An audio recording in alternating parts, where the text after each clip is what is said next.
Despite the hotter summer days, Reno Sparks residents are only given a few times each week to water their lawns.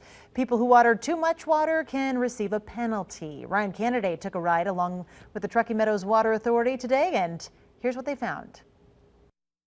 We're all part of the same community, we're all using the same water, and we have to follow the same restrictions. So. Every day, Glenn and 13 other conservation consultants with TMWA drive around Reno Sparks communities in search of water that's going to waste. If I make a stop, I put everything in the computer. Their efforts are said to be as similar as going fishing because they never know what they're going to reel in. Out there monitoring, and it's totally random when they come across somebody watering on their wrong days.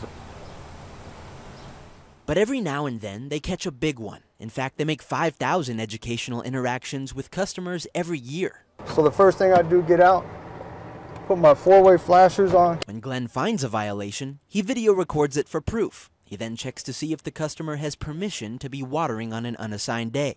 If not, he puts together an informational baggie for the resident, warning them of what they've done wrong. Just explaining that their days are even based upon their house address, and that there's no watering on Monday.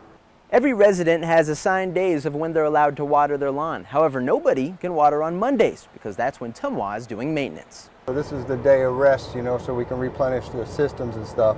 In addition to watering at the wrong time or day, water waste is a no-no as well. Broken sprinklers or too much runoff will also earn you a visit from Glenn and his colleagues. Right now, in the heat of the summer, people are trying to keep things alive, and we're just out there trying to help them use water efficiently. And water efficiency is the key to delaying the effects of drought. Because even as longtime locals will tell you, more is not always better. I think the yard stays really nice looking on 3 days. We water evening and morning on those 3 days, and we don't really have too much problem, other than maybe a couple little dry spots, but it's pretty minor. Covering the story, Ryan Candidate, Channel 2 News. All right, if you're not sure which days you're supposed to be watering, or you'd like to report someone using too much water, you can find a link to that information on the online version of this story.